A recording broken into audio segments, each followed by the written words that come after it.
Good morning madam, good morning masters. BA योगी और crystal ball healing meditation में आप सभी का स्वागत है। तो आज का सेशन शुरू करने के लिए मैं इनवाइट कर रहा हूँ डॉक्टर संगीता नेहरा मैडम को। प्लीज मैडम आइए, आज का सेशन शुरू कीजिए मैम।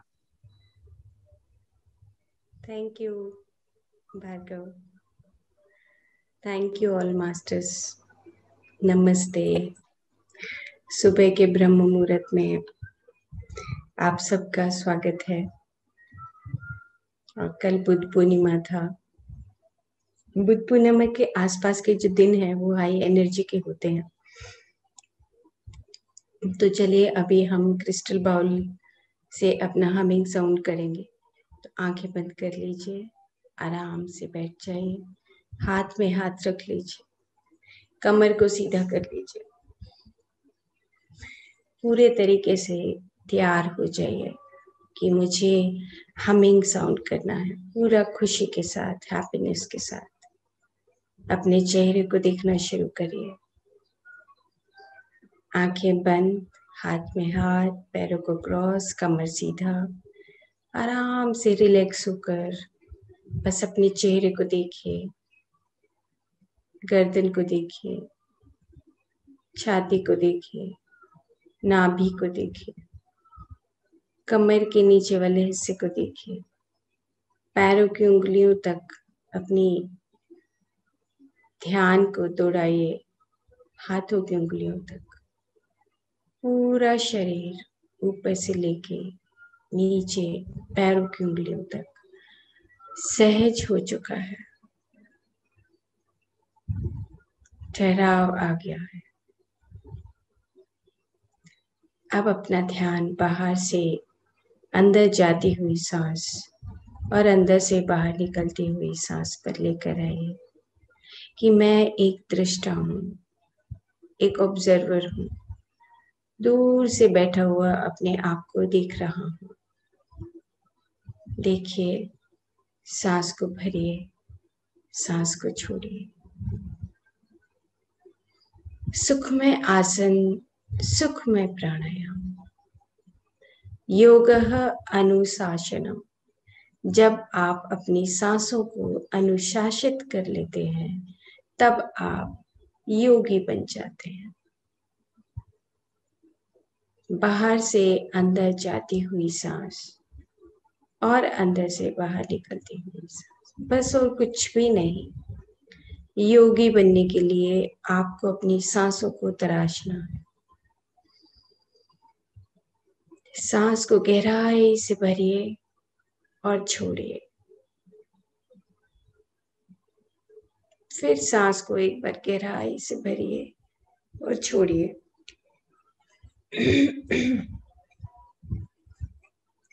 एक बार और सांस को गहराई से भरिए और छोड़िए। अब हम क्रिस्टल के साउंड के साथ हमिंग साउंड करेंगे। वैसे ही सांस को भरना है और जब आपको सांस को छोड़ने लगे तो मूलाधार से चलते हुए हमिंग साउंड ऊपर तक, सिर के ऊपर तक आएगी और फिर सांस बाहर निकल जाएगी। तो चलिए।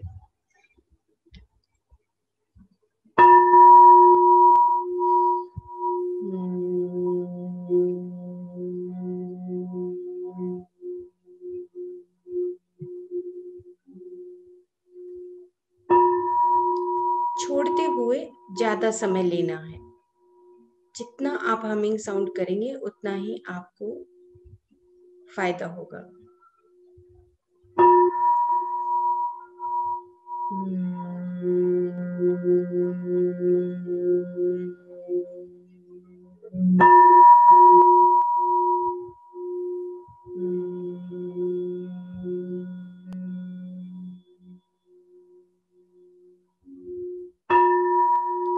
करते रहिए, सांस को छोड़ना नहीं, रोकना नहीं, बस लगातार ये प्रक्रिया सांस को भरना और हमिंग साउंड करके सांस को बाहर निकाल देना।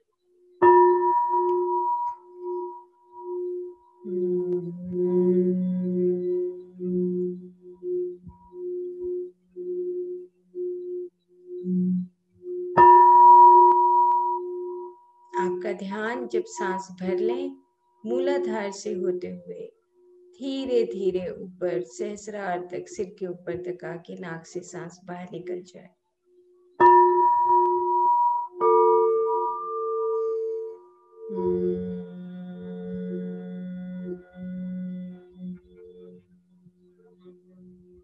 पूरी गुंजन को देखिए कि कैसे कैसे गुंजन हो रही है।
जैसे भंवरा घूमता है, ऐसे ही आप अपने धीरे धीरे मूलाधार से होते हुए सहस्रार पर आते जाइए, गुनगुनाते हुए, हमिंग की साउंड करते हुए।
गहरी शांति।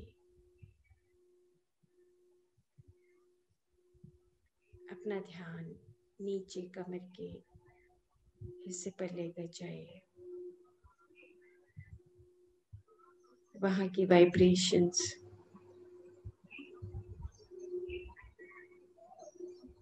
महसूस करिए कि क्या हमिंग से मुझे एक वाइब्रेशंस, तरंगे महसूस हुई। गहरी शांति, ठहराव।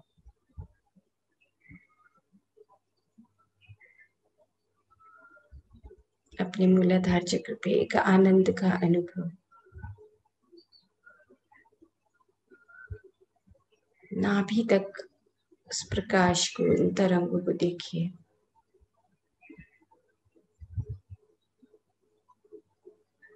पैरों की उंगलियों तक।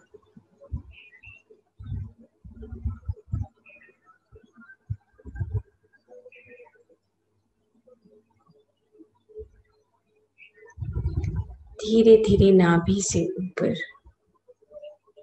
हृदय तक।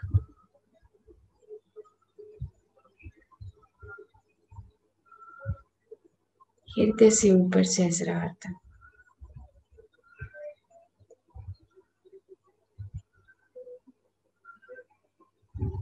अपने आप को एक दृष्टा की भांति, ऑब्जर्वर की भांति पूरी बॉडी को देखिए, शरीर को देखिए।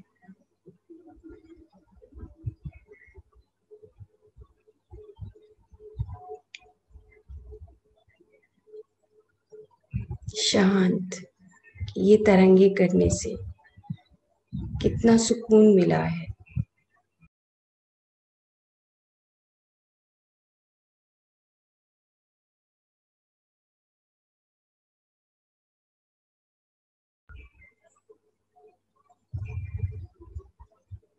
बस मैं और मेरा सांस आ रहा है और मैं बिल्कुल एक शांत समुद्र की तरह अपने ध्यान की गहराई में जा रहा हूँ।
अपनी आती हुई सांस और जाती हुई सांस के साथ फिर से जुड़ जाइए।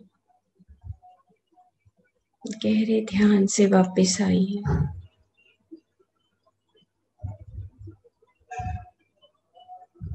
मेरी सहज सरल सांस आ रही है और जा रही है।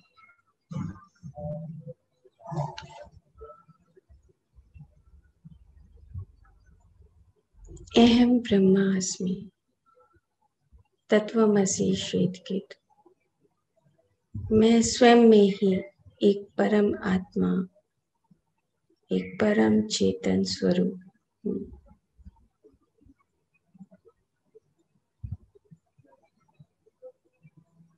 तुम भी वो ही हो जो मैं हूँ।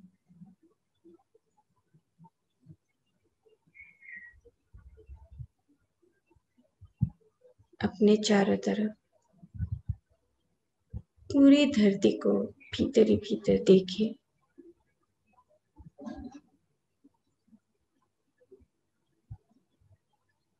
जब आप पूरी धरती को देख रहे हैं, उस पर बैठे हुए घूमती हुई आप देख रहे हैं, तो आप देख रहे हैं कि आप भी घूम रहे हैं।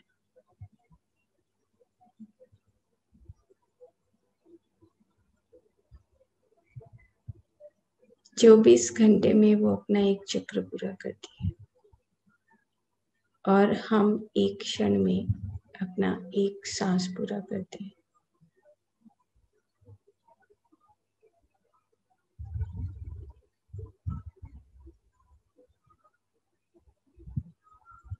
पूरी धरती को घूमते हुए देखिए।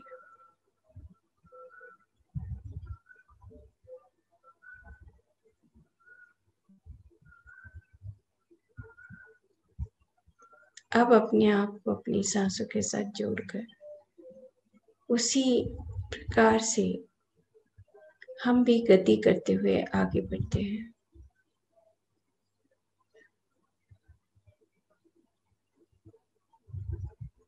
सूर्य को देखिए कि सूर्य भी उसी प्रकार से घूम रहा है। इस यूनिवर्स में हर चीज एक दूसरे के साथ संबंध रखती हुई अपनी स्वतंत्र आइडेंटिटी के साथ अपना काम कर रहे हैं।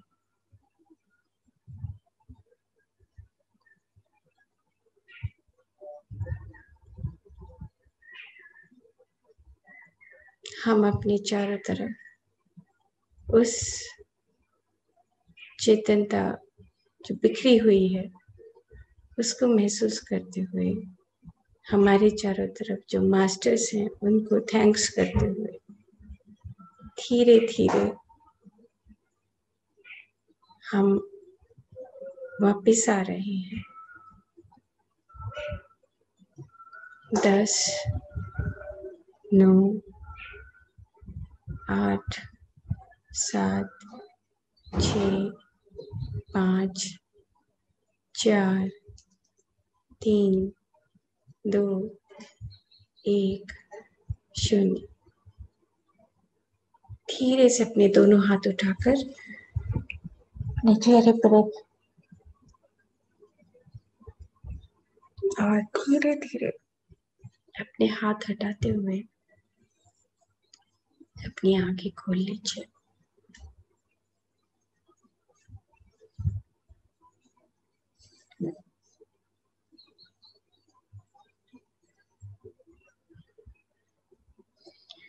Thank you.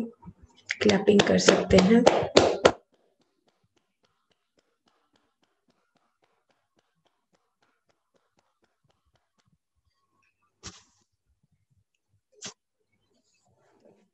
कैसा था ध्यान? अच्छा। बहुत अच्छा ध्यान था। अभी जैसे जैसे हमारी ब्रह्मांड की ऊर्जा बढ़ रही है वैसे वैसे हमारी ध्यान साधना भी बढ़ रही है। वैसे वैसे हम भी आगे की तरफ बढ़ रहे हैं और बहुत जल्दी बढ़ रहे हैं, बहुत जल्दी बढ़ रहे हैं। बदलने की संभावना बहुत जल्दी हो रही है। बदलने का मौका हमें बार बार दिया जा रहा है कि तुम बदल जाओ, तुम बदल जाओ।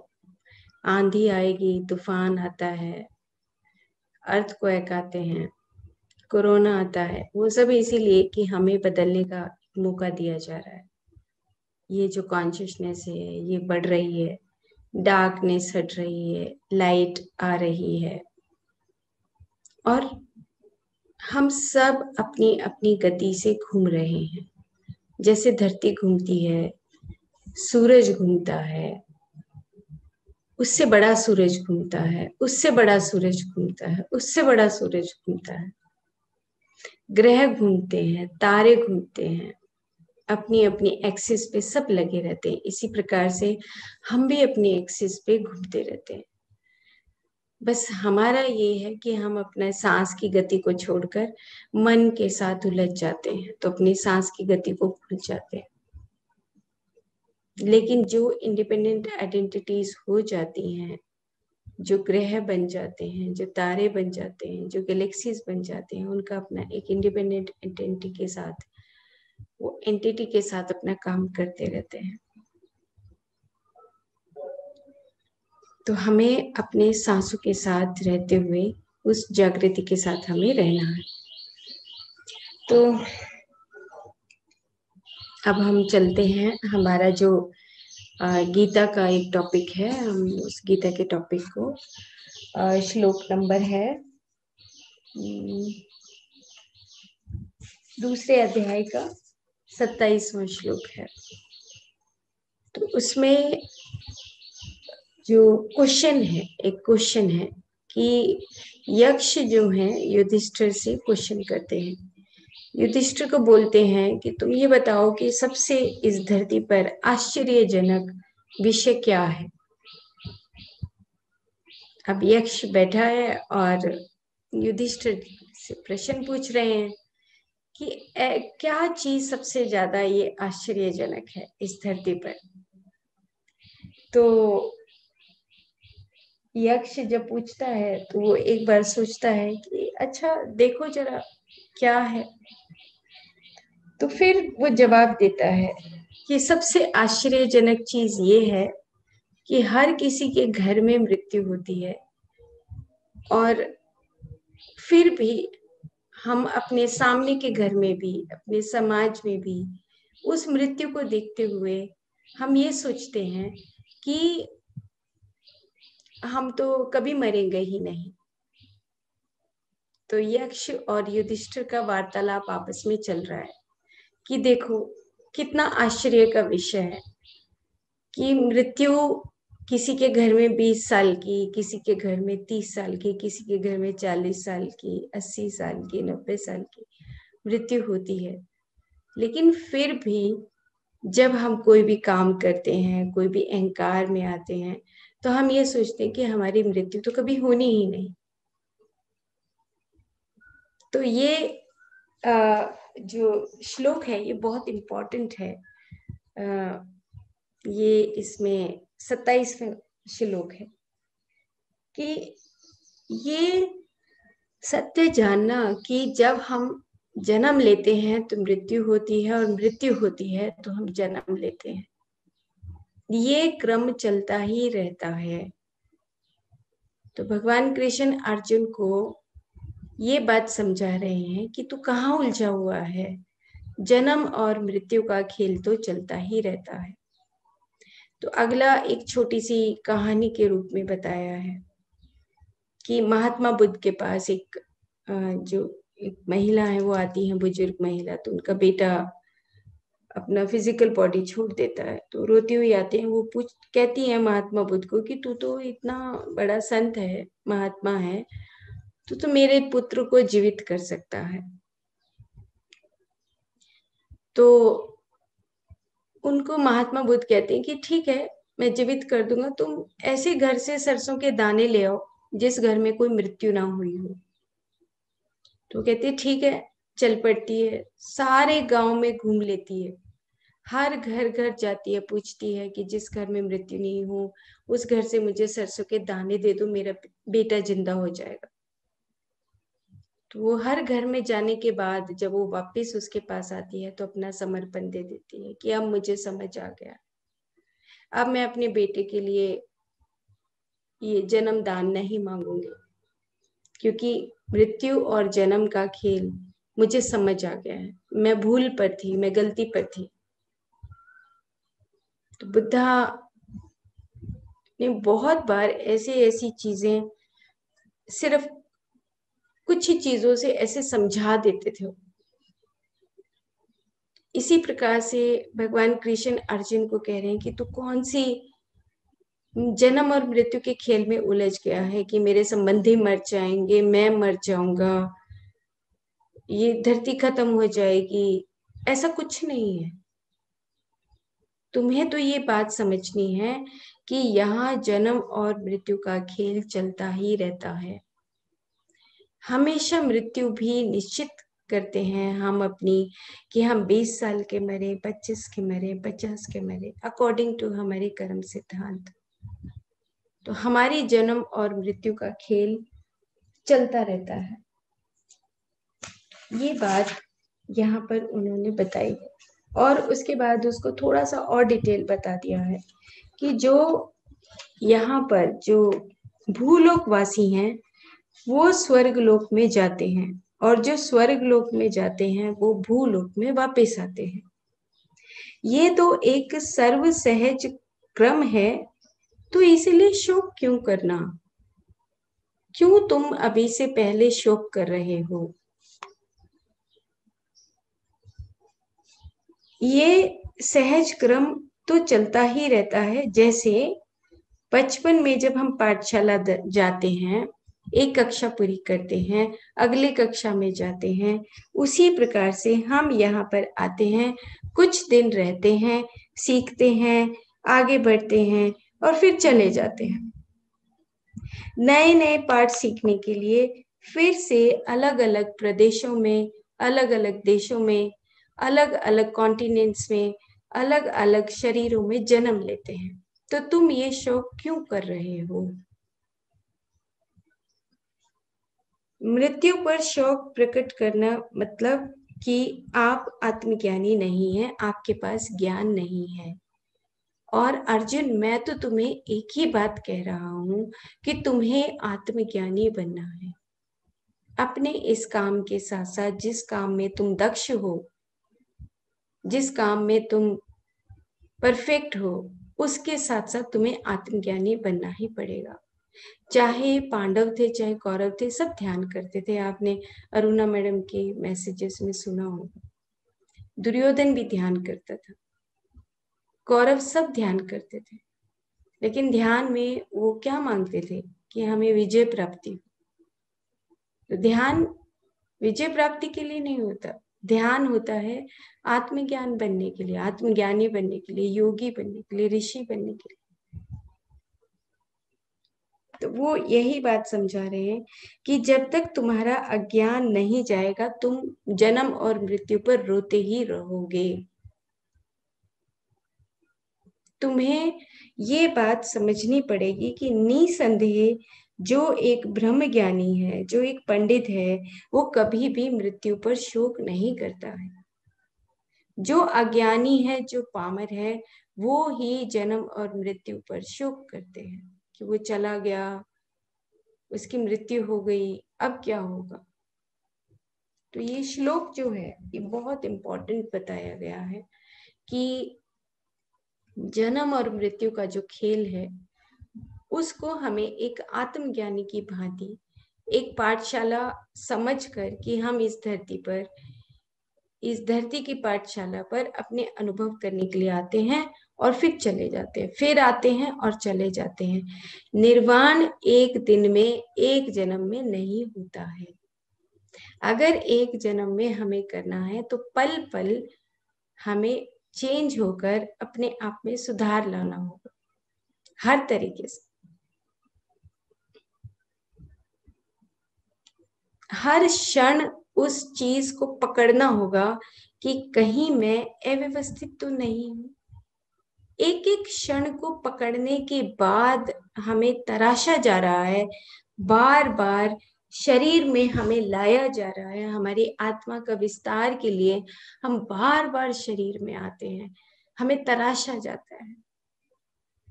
कुछ घंटे, कुछ घंटे, कुछ घंटे, फिर कुछ मिनट, कुछ मिनट, फिर कुछ क्षण, कुछ क्षण।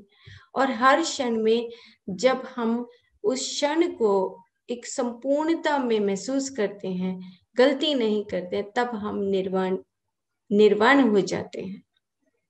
नो मिस्टेक्स, गलती नहीं करते हैं। ये मन खत्म हो जाए, मन विलीन हो जाए उस चेतना में, खत्म हो जाए सब कुछ, शून्यता हो जाए, तब हमें जन्म और मृत्यु से भय नहीं लगता है। और हमें ब्रह्मांड का जो चक्र है, अपने आप का चक्र है, जन्म मरण का जो चक्र है, वो समझ आता है। हम सहज हो जाते हैं। एक क्षण पकड़ के आप देखिए, अभी इसी 24 घंटे में आने वाला जो समय है हमारा, एक क्षण को पकड़ के हम ये देखते हैं कि हम इस क्षण में कैसे हैं,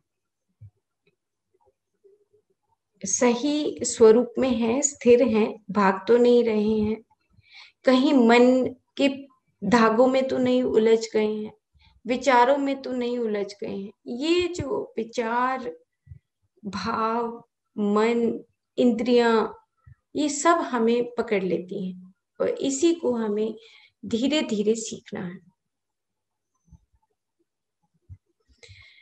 तो गीता का 27 श्लोक बहुत अच्छा है।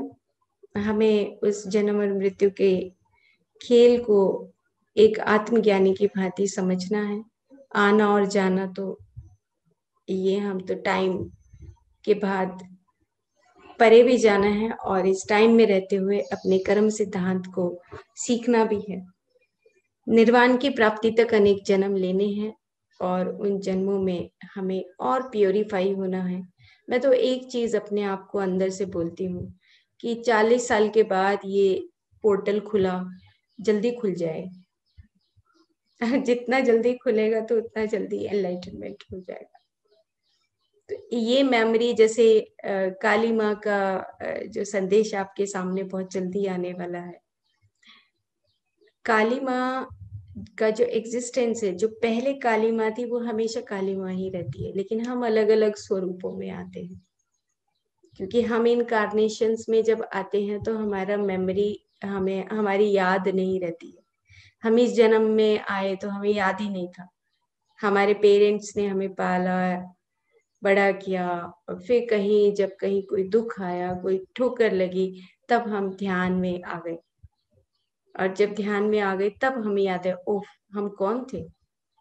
याद आया कि ओह हम ये नहीं थे जो हम जी लिए, ये तो कुछ और जिया है। और उसमें फिर कर्म का जो थ्योरी है वो कर डाला सारा।